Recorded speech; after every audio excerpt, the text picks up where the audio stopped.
Welcome back to Added Time, a podcast all about women's football with a fierce front three. Well, the first one is me. Then it gets a lot better with Fran Kirby and Bethany England. Hello, you two. How are you? Hello. All good? How are you? Hello. Yeah, all good, thank you. Well, I say I'm good. I just went to see Hamnet in the cinema and I sobbed. You know, when it gets to like ugly sobbing and you've got snot bubbles and all that kind of stuff. I've heard it's a crier. Yeah, so that wasn't great, but a very good weekend of football. Well, if you weren't a Chelsea fan like I am, Arsenal definitely got the bragging rights after a dominant performance at Stamford Bridge, winning 2-0. I'm gutted because that's the title race done, really, isn't it? But I think it's safe to say that Arsenal were a much better team on the day. I was quite concerned for Arsenal going into that game, based on previous performances and results. But I do think the warning signs were there for Chelsea against Manchester City in the week. And I don't think it didn't look to me like they had changed anything from that game, even though I don't think the performance was good enough from Chelsea. I don't think they saw where the problems were. It didn't look like they changed anything. And yeah, I mean, I think it's probably the best I've seen Arsenal play for a while, considering kind of where they were at going into the game. But I think, obviously you talk about the title. Yes, there's still a chance that Chelsea can. I think you saw today Manchester City get a little bit nervous against London City, but yeah, it isn't looking great at the moment for Chelsea and for the way that they're playing, especially. Yeah, City had to dig deep today, didn't they? But they're on a run now of 12 wins after beating London City Lionesses today, 2-1. We'll chat about that game, obviously, in a bit, but let's stick with the London derby, as much as it pains me for a little bit longer, between Chelsea and Arsenal for now.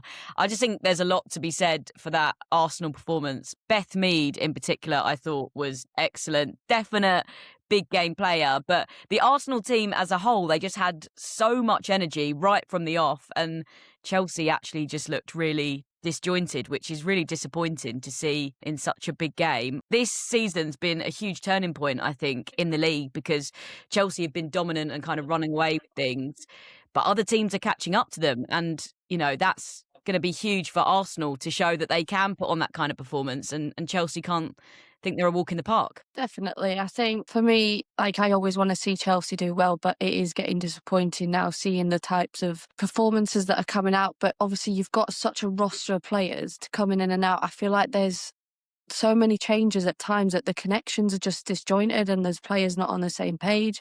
You've got key players been out for long times and then trying to come back in. Obviously, we spoke about Lauren James coming back, fitness. Then you've got Kira Walsh. I thought she actually brought something to the game and helped stability for Chelsea, but they just had no answers for whatever problems Arsenal threw at them. I thought there was a brief spell in the first half, in the first 20 minutes, where Chelsea kind of had a few chances. Alyssa Thompson for me was probably the biggest spark, really trying and pushing the team forward, but no one else seemed to match that energy. And I think obviously chances coming few and far between. They just never looked like they were going to get over the line, and Arsenal kind of stuck to their guns, bided their times. They knew they were knocking on the door of Chelsea, and as soon as that first goal went in, you knew there was going to be a second one coming in. The amount of space and time that Caldente had for that second goal is, quite frankly, is worrying. But I must say, I do think leading up to that first goal, questionable on the referee on the foul on Sam on the lead up, because I do think the defenders come through the back of her. But again, I mean, we don't want to set Fran off talking about refs in this league, but Not again. I think not again. But I think, yeah, we know that things they're not always going to go your way, but you have to play to the whistle. And I almost felt like Chelsea just stopped because they thought it was a foul, and obviously Beth Mead in acres of space took her chance brilliantly, and yeah, did a real solid job. But I think Chelsea really need to find some answers for that. On that as well, we talk about, obviously the title being lost and Chelsea losing. I don't think losing is the problem at the moment. You're going to lose games of football. It's going to happen. For me, it just doesn't look like there's a game plan. It doesn't look like they know what to do when certain teams do certain things. And all I saw against Manchester City and all I've seen against Arsenal was the centre-backs get the ball. There's nothing happening in the midfield. No one's coming to get the ball. No one's being involved in the play. It goes long to Alyssa Thompson or to Sam, completely isolated. Alyssa Thompson, I thought the same as you, Beth. I felt like she looked like someone who was driving with the ball. I think her third final play needs to improve. I think it doesn't look like she's going to make a decision. But on the flip side of that, they go long. Alyssa Thompson, we all know she's very, very fast. So to try and catch up to her when you play that kind of football, it's very difficult for players to get around her, to create chances for her and to be in positions for her. So I think there has to be a way of playing. And look, we haven't always been a team that play always the best football at Chelsea. It hasn't always been that way. It's been counter-attack football. There's been long ball football. But at the moment, I just see it in a way of like, I don't know what they're doing. It doesn't look like they know what they're doing. Defensively as well, they couldn't work out how to deal with the overloads. And then Arsenal were just picking them off one by one. And it just looks a little bit chaotic at the moment. And I think you will get away with it to a certain point because you have the best players. So the best players can produce something for you. They can do something for you when things are tough. But when you come up against teams who can nullify that and play more of a system, they do different things, you're going to struggle with it. So I think at the moment, for me, it's more the performances, the game plan that I'm more concerned about rather than anything else. Yeah, agreed. A few of us were chatting in the pub after the game, and I think maybe these problems have been there for a little while, but it's been masked because we've been winning. Chelsea have been winning. So do we think there needs to be some big changes definitely this season? So hopefully they finish as high in the table as they possibly can, but also for the future of the team as well. The thing is, like, I'd be more worried if I was sitting here saying, no, they weren't creating chances, because 9 times out of 10, Chelsea will always produce chances, but they'll finish them. The difference is in this game, they didn't finish the chance. Erin Cuthbert's, I think CO had a really good chance at one point. Like, they are creating the chances, and 9 times out of 10, you know, if Chelsea gets them chances, they're going in the back of the net. Their luck started to run out a little bit, and it's shown where they're not being quite as clinical in that final third. Obviously, you've got an array of attacking options, and for me, obviously, Lauren James is a phenomenal footballer, but she's not a number 9. So when she's making that substitution for Sam, I'm thinking, okay, if you're going into long balls, Lauren's not the type of player to run and stretch the line. You want her on the ball. She's going to come to feet. She's going to come deeper. So what's your game plan in that thinking? Because if it is to go in behind, okay, we all know Lauren's quick, but again, she's not going to chase balls down the way Sam does. But you want her on the ball to be able to create a bit of magic. We saw her have a few, I'd say, erratic shots, but she was just trying to, I think, gain her confidence, get on the ball and try and test the keeper. It didn't quite come off, but at least she was giving it a go. And I think there's been almost too many changes that they don't have that fluidity that they used to, and they're not playing the style of football that is, one, appealing to fans, and 2, is getting them the best results on the pitch. But I think there's going to be a few question marks on Sonia. I don't think she's in like jeopardy of losing her job or anything, because Chelsea obviously won quite a lot last year, and you can't be at your best all the time, and Chelsea have been the best for a ridiculous amount of time. So at some point, other teams are going to have to start and catch up. City are doing a lot better this year. Arsenal, again, questionable performances in some games, but then in this game, they showed up, and I think they fully deserved the win. As tough as it is to say, they just dominated Chelsea in most areas and took their chances when they had them. Also, credit to both sets of fans. It was a great atmosphere inside Stamford Bridge. Unfortunately, I was wiping my tears at the end, but yeah, really good atmosphere. Let's get to the Everton-Brighton game. Everton still yet to pick up a point at Goodison Park. That's now their ground, of course, since the start of the season. What did we make of this game, Fran? Obviously, you were watching at home this week. Yeah, I felt that it was a good performance from us. I think we dominated the game enough to deserve to win. I think we had dominated, and then I think Everton had a big chance. And then I felt we lost a little bit of our composure, which I think has been a bit of a story of our season, to be honest. It's been a case of we dominate, we can see the chance, and we just kind of lose all the composure and, oh my God, it's not working. This isn't working. We're not doing this. But actually, we took back control of the game quite quickly, whereas before maybe we've left it going too long.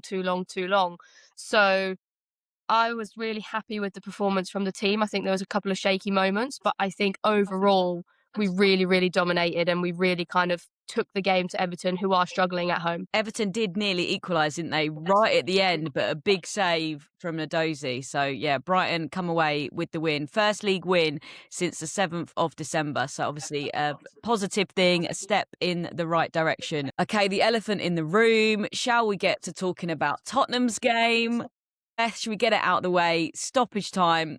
Wasn't a great time for your team, was it? No, I think, my heart sank. Anyone watching the game knows that that wasn't our best performance, probably our worst performance of the season. And that's not through a lack of effort or complacency. I felt like we were really trying, but credit to Liverpool when it's due. Like we've spoke how many times on this podcast about how they play some good football. They're really aggressive, very tenacious team, and you have to be able to match that. And usually they've been struggling to finish it, but today it was our end where we were trying our best to match it, but they just smothered us in areas. We looked uncomfortable in situations under pressure, and I mean to concede 2 goals in the last minute, which again, I'm going to say it, the first goal for me, you watch it back, offside from and the white Jenna Clark stood offside. Like she obviously gets the cross in, and it was kind of a bit of a fumble between bouncing over our goalkeeper. But again, like you can't always just rely on the referees. But when it's to me as clear as daylight offside, that changes completely. That's the difference between 1 point and 3 points lost. Obviously, our second goal at that point, it was just.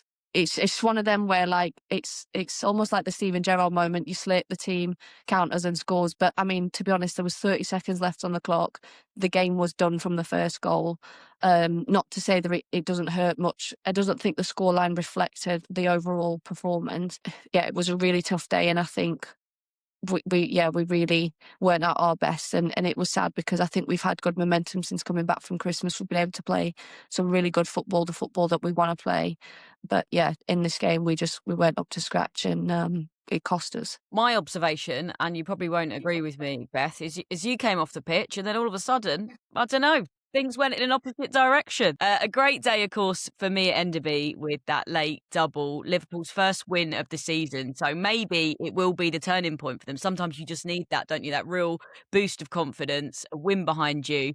And let's talk about Liverpool's new signings. Bergstrom and Chillog were pretty impressive today, I thought, Fran. Yeah, they've had a good January. I think, a lot of people were speaking about them, how they didn't invest in the team in the summer transfer window. They lost, obviously, Olivia Smith. So they needed to do something this transfer window. They needed to bring in some quality for them to be able to survive. And I think, the signings that they made, and including Denise O'Sullivan, who is an experienced player. She's someone who's played in the league before. She's played in America. She's definitely going to add another element to them as well. Liverpool have played well. They just haven't been able to get over the line. And for them to get that win today and put themselves a little bit closer to the pack, because obviously those above them won as well. West Ham won. So, you're looking at it, and if Liverpool hadn't have picked up them points, it looks dangerous, even more dangerous with teams above them picking up points as well. So, yeah, I think it's really important that Liverpool had that January window. I do think I saw that they were linked to another player as well. I'm not quite sure. Can't remember the name of her. But, I think for them to survive in the league, they have to recruit, and they have to do it at a level that's going to keep them in the league. Because when you are a club like Liverpool, and like your men's team won the Premier League last season, you have to back that up. You have to show that. You have to show it in terms of the club as a whole. And for then the women's team to get relegated the year after, I don't think that's a good look for Liverpool, and I don't think that it's very good for the city as well, because the city loves football. So for them to be in a position where the women's team is struggling, I don't think many would be happy with in Liverpool itself. So I think for them, it was really, really important for them to get a good January transfer window. Absolutely. League leaders Man City beat London City Lionesses to go 9 points clear. City's attacking players just shining once again, I thought. But they did have to really dig in for this win, didn't they? Yeah, I think, again, look at Carolyn. Her finish was nice and tidy. It was a really well-worked goal. I think they were under the cosh a little bit from London City. Obviously, Freya Godfrey equalised and kind of shook them up a bit, and it got a bit nervy. But as always, the big players step up, and you've got Miedemar creating great opportunities. Lauren Hemp's ball in. Yes, it was a little bit of a fumble on the goal line, but who else but Bunny Shaw there to seal the deal and put it in the back of the net. So again, as much as they were under a little bit of pressure to keep that distance, they continue to do the job, make that distance even bigger between first and second place. And they've got themselves in a good position where, God forbid for them, if they were to fumble 1 or 2 games, they do have a safety net. And it's not that you take that safety net for granted, but we all know in football things can happen, injuries can occur, shock results can happen, which almost looked like it was going to happen in this game. And they've got themselves in an amazing position where if something was to go wrong, they're still going to be in a strong position. Yeah, after Chelsea losing, City winning this is a proper statement win, isn't it? Yeah, it is. Maybe a game previous years that Man City would have drawn in terms of being ahead of Chelsea, knowing Chelsea's trying to catch them, that Man City, it would have been so typical for Man City to draw this game in terms of if we look at previous history. So for them to be able to get over the line, and I was really, really impressed by London City.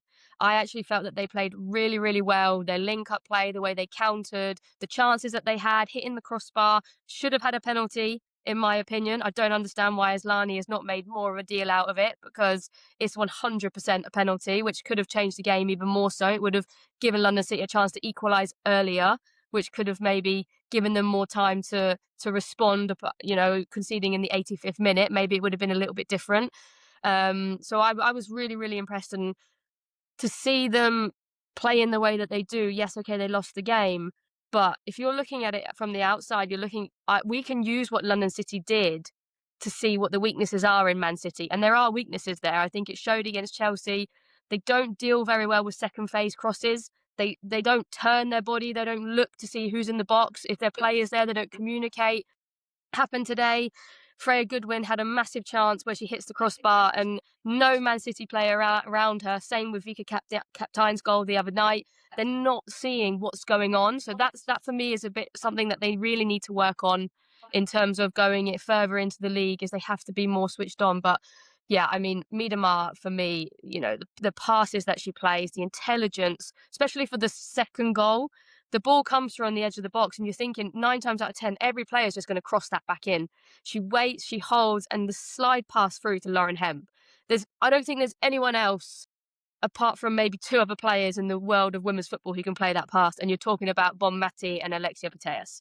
I don't think there's anyone else who has that composure to play that pass. And I'm so happy to watch her play and to be able to show the quality, because I think so many people have so many things to say about players who are older, players who have had injuries, so they've been out for a while. But for her to be able to go to the level and be able to help this team, and she is the main playmaker in the team. Hasegawa as well, I think, was pivotal in the performance today. So I'm really happy to see someone like Miedema coming into the game. And yes, okay, maybe not scoring every game, but she's creating every game. She's getting assists every game. She's influential. Yeah, it's exciting probably as a City fan to see it and to go 9 points clear now. And, next week, like Beth said, they can afford a fumble. They can afford 2 fumbles. So, it's not so much pressure, but I think the mentality for them this year is different in terms of they really want to beat Chelsea. They want to leave Chelsea behind. They want to go that step further. And I think they'll want to get revenge from the cup game, because I do think they would have been really, really disappointed to not win that game in terms of hitting the post twice, missing open goals, conceding the goal that they did. So I think next week is going to be a really interesting game to see where is the mentality at in both teams. Who is going to push themselves to that next level? And if Man City win, then it's for me it's completely done. Right now, I'm not going to say it is 100% done, but I think next week, if the game goes the way for Man City, then yeah, I'd probably say, okay, I think it's a step too far for Chelsea now. Yeah, agreed. I'm glad you mentioned that Miedema pass as well. Honestly, I was like, oh, it's just so good. Class is permanent though, isn't it? And if we're talking about top class players, one of them was in the stands. Putellas was there, wasn't she? Spotted, watching in the stands. Everyone's wondering if London City Lionesses are now going to pull out all the stops with a big money move for the Barcelona icon.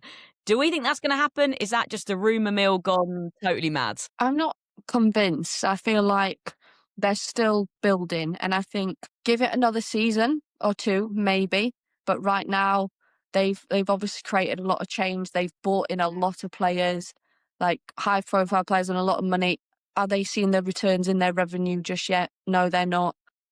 potentially the sales, if Putellas goes, the sales would go through the roof. But obviously, football is a business at the end of the day, and I think she would generate a lot. But I don't think for her right now in her career, she's almost, I think she's too good for them right now. I think it would be a disservice for her to go there right at this moment. I'm not saying London City won't get there, but for it to be their first proper year at going at it in the WSL, I think it would be way too early for her to contemplate coming and playing for them. They're making bold moves though, so I don't know. We'll see, won't we? We'll Who see. knows? I could be completely wrong. And eat my words. But right now, I think she's too good. She's too good to be doing that just yet. Yeah, also, I don't want her in the WSL facing my team. That is a terrifying prospect.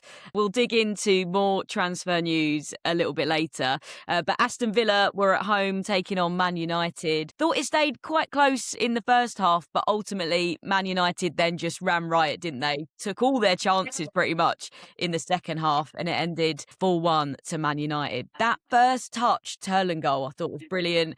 And Jess Parks, how many times have we spoken about her this season? But she just carved through the defence, didn't she? Made it look easy. Clinical finishing and a big, big win for Man United. Yeah, it was really important for them to get that win and to establish themselves. And it was a close game until, like you said, the second half. I think the first goal that Aston Villa conceded, I would have been really, really disappointed with. I think obviously the ball's gone over Ellie Roebuck, and you can see the recovering defender. She just ducks.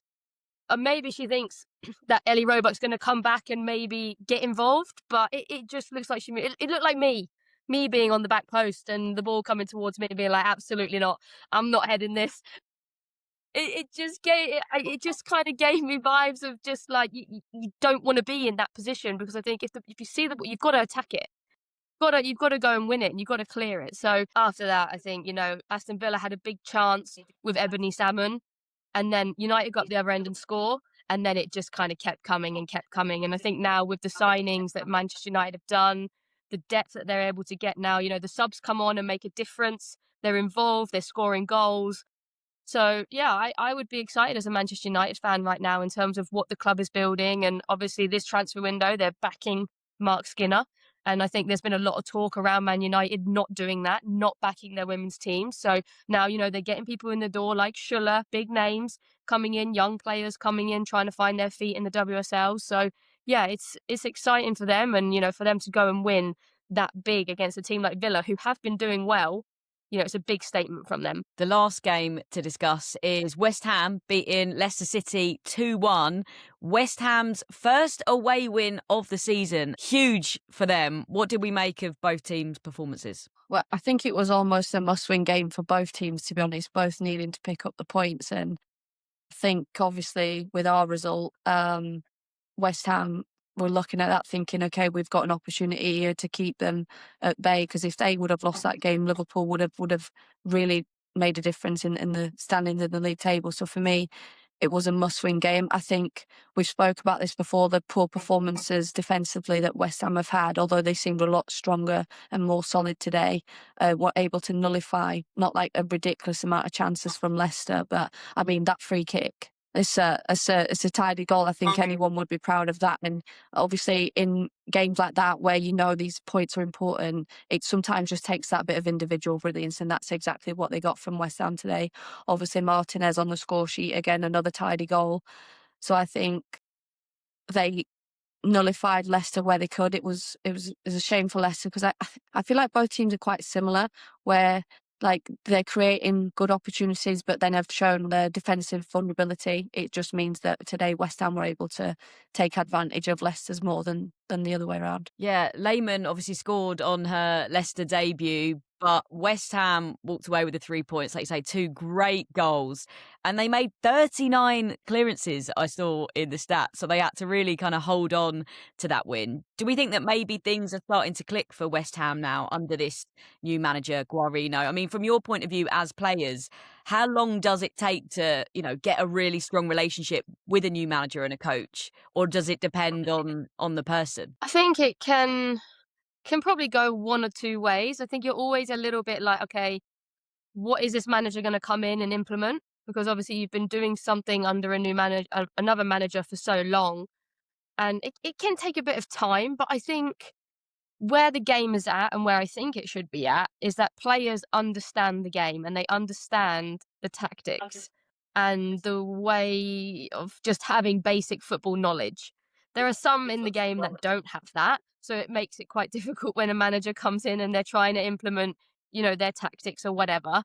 But I think when a new manager comes in, they kind of drill it every day. They'll have meetings probably that are a lot longer than they're used to having because they have to bring their ideas and bring their identity. I would say 75% of the team probably just understand because they get football. And then you'll have another kind of handful of players who need a little bit more time, a little bit more explanation on certain things. But I wouldn't say it should take them that long to understand what this manager wants. And obviously getting a win today will fill them with a lot of confidence in what this manager is bringing and going forward what they can do. And we saw from West Ham last season, they had a very strong end to the season and where it kind of pushed them into the table.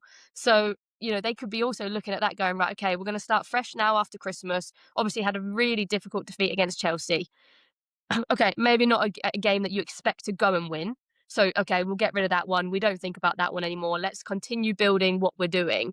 And getting that win today will probably make them feel, right, okay, something's working now. Remember the end we had last year. Can we keep pushing and can we get further and further away? Because like Beth said, they would have thought, Tottenham going away to Liverpool, hopefully Tottenham get that win and we can distance ourselves a little bit more. Obviously, it doesn't give them the cushion probably that they wanted now, but it gives them that element of what we're doing is right and let's pick up points where we can. And obviously, flip side for Leicester, starting to look a little bit dangerous for them again, losing at home today. Yeah, totally. We missed the pod last week, didn't we? So let's briefly chat through the Women's FA Cup fourth round. No big upsets or super close games, really, which is kind of what we live for, isn't it, as football fans? But Chatham Town beat York to get through to the fifth round for the first time ever.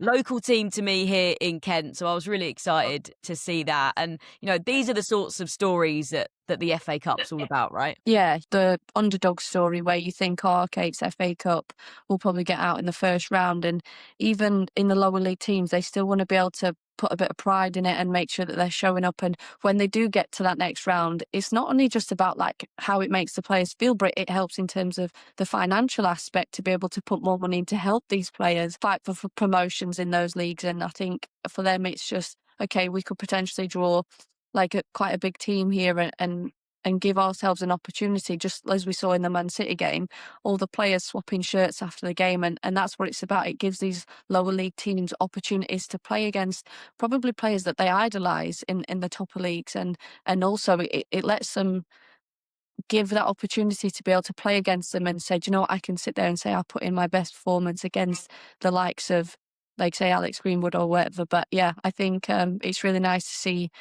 teams who are underdogs get further than their expectations, because you kind of get high on the momentum of it, and sometimes some really put a spanner in the works and continue to progress through. But it's great for the girls, it's great for the football club, and it's great for the community. I love a shirt swap, like you said. You two, come on, what's the best ones you've got in your collection? Little flex quick, go on. Fran Kirby's. Hey! I got Alex Morgan's once, which was pretty cool. I think it was my first game against USA. Cool. And I didn't really know any women's footballers. I just remember my friend messaging me and was like, you need to get Alex Morgan's shirt. I remember after the game, I was like to Alex Scott, I was like, do you think Alex Morgan will want to switch with me? I don't even think she probably doesn't even have my shirt. I don't even know if she even asked for it back. Can't even remember them. But I think that was my first ever shirt swap as well. Was with Alex Morgan. So I think that's quite a cool one. That's amazing. Yeah, you set the bar high there, that's for sure. You've put me on the spot now. I'm trying to think whose I have got. I've got quite a few. Do you know what? I would sit with Fran. Absolutely amazing. I think I've got an England and a Chelsea one, which is even better. I've got double dose. Double whammy. Love to see it. Also in the week was the semi-finals of the League Cup. Both Man United and Chelsea securing their place in the final. Those two, actually, it's become quite a rivalry, hasn't it, in recent years? I think that's going to be a box office final, potentially. Yeah, it's going to be a good one. It's going to be a good game. It's going to be an exciting game. And they also got each other in the FA Cup. And I think they play them in the league at some point as well around the same time. So it could maybe end up to be a little bit like how it was against Manchester City last year when it's just game after game after game. But yeah, I mean, look, it's going to be interesting to see, because I think, obviously, you see the way that Chelsea are playing now, and I do think that Chelsea were very lucky to get through that game against Manchester City. And I do think, on the flip side, Arsenal will be really disappointed not to have made that step to go to a final. But I think you're looking at it now and you see the way Chelsea play, you see the way they're performing.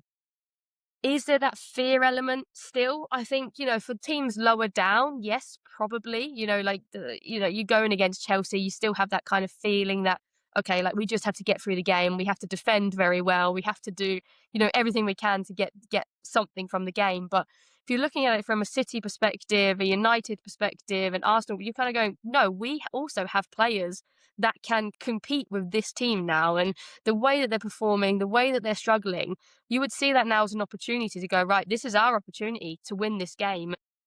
Yeah, I think as a Manchester United player, you'd probably be excited for that in terms of knowing what you can do. And like I said, I think they've strengthened very well in this transfer window. So you're looking at your bench and you're going, okay, I can't play, but this player can come on and make a difference as well, which maybe they haven't always had. So I think it's going to be a really, really interesting game. And I think ultimately Chelsea need to start having better performances. I think they need to get key players back into the team consistently. Lauren James being one, Kira Walsh being one. No idea where Myra is.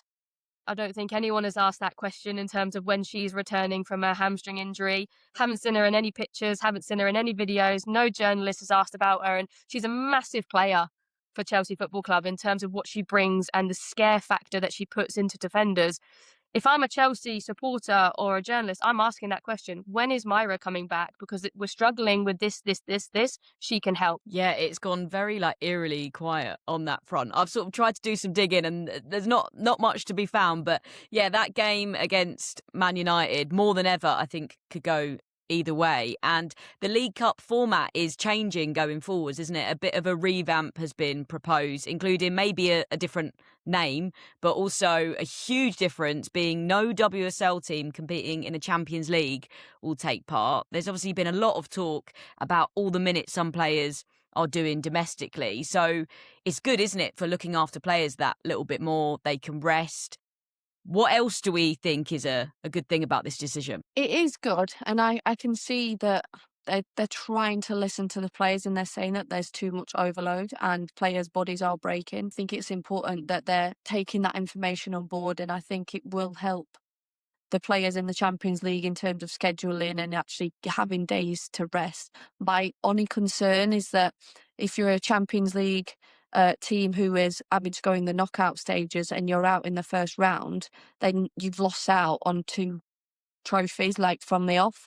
And I think that's the only kind of backlash you're looking at it is of what do you value the most? Do you value as a football club trying to aim for as many trophies and be in as many competitions as possible?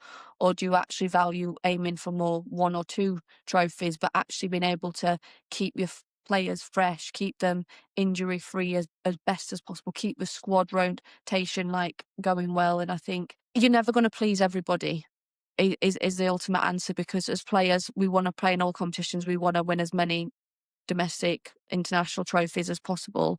However, we also know with the way the game's going and how fast and physical it's becoming, it's not becoming as, don't get me wrong, there's obviously a lot of technical element in the game, but I feel like we're losing more technical and it's going into more of a fast-paced game where we're focused on data and stuff. And to be able to continuously put these outputs in your body 3 games a week continuously for that many times, bodies are breaking, and we've seen the amount of injuries that have hit multiple teams from that. So I think, like I said, you're never going to please everybody, but it's nice to see that they're trying to find ways to offload the scheduling for players. Yeah, exactly. At least players are being listened to. Okay, let's finish then on the transfer news. Obviously transfers are still ongoing.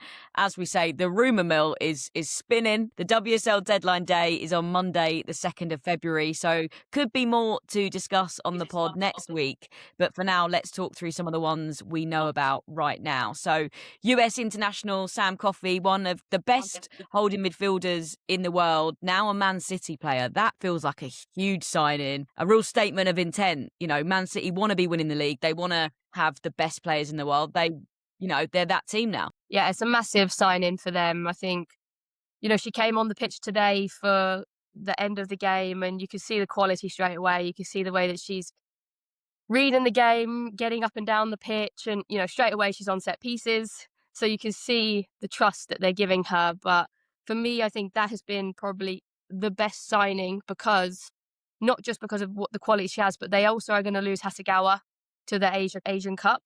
So they need to bring someone in who can fill that role and do that role. And she's probably someone who is capable of doing that. So I think they've strengthened in that department as well. But I think we all know Americans, and we all know the energy that they bring, the winning mentality that they bring. And I think for her to be in that environment, I think it's only going to be a really positive thing for Manchester City in terms of, come on, keep going, keep going, keep going. And that's what she's going to bring as well. So yeah, I think for me, that's a really, really exciting signing for Manchester City. And talking of Americans, Trinity Rodman is staying at Washington Spirit. The NWSL has actually changed their rules to keep her, which is pretty epic. So there's now a new rule called the High Impact Player, which allows NWSL teams to spend up to $1 million above the salary cap for certain elite players. There's a little bit of criteria there.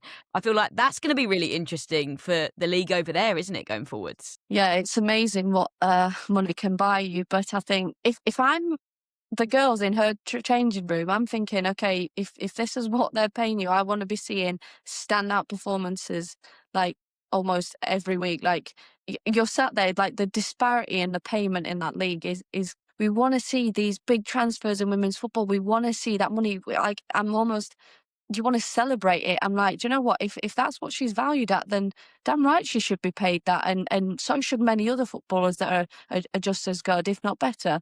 And I think it kind of, in my opinion, puts a little bit of a target on her back, because they made such a big fuss. And obviously, as you said, they've changed the ruling in the league for her. But obviously, all it takes is one person stand up to make change, and then the rest will follow. So I've no doubt that more and more teams within that league will utilize that ruling. But I think for the women's game, like I said, what we want is to be appreciated for the job in which we do. Obviously, the more money invested, the better it is. But I do worry that it could seriously put a target on her back within the league. Yeah, it's a lot of pressure, isn't it, with a big price tag attached. Shall we talk about the business that Man United have done? Because they are definitely strengthening their squad depth, aren't they, to hopefully carry on competing at the highest level. They've had a good season so far. Yeah, and they had to. They had to strengthen. They had to get more players in. They had to get their squad to a place that can compete in all competitions. And that's something that I think everyone spoke about at the beginning of the season, was them now being in Champions League. How are their players going to handle it? How are they going to be able to just go week in, week out? And yeah, I think the players that they have signed, they look exciting. They're obviously, signed Schuller, who's an experienced player. They signed a young Swedish forward who's played the last couple of games. And I just think it gives them a few more options. I think, defensively, they've got their back four, and those are the players who they're going to play. Maybe they'll rotate them every once in a while, but I don't think you need to rotate defenders as much as probably as forwards do. So I think for them to strengthen in the forward areas is really, really important. And, you look at the front line that they're able to have now in terms of Turland, Mallard, Schuller. The names are coming. The names they're just there and there and there. And that's what they've needed in terms of to be able to go to that next level. So I think there's been a lot of talk, as I said earlier, about Manchester United not investing in their women's team, not giving the women's team what they need, or allowing the team to go to another level. And I think this transfer window, with them signing the players that I have, I think it kind of just knocks all of that talk out of the water in terms of no, we know what this team needs. We've seen where we've lacked in terms of our squad depth. In January, we've decided we need to do something. So yeah, I think the signings for Manchester United are really, really, really going to help them. We'll see how the rest of the transfer window plays out. Thank you to you two, as ever, for your insight. Thanks to everyone for listening, and we will see you next week. Thank you. Bye-bye.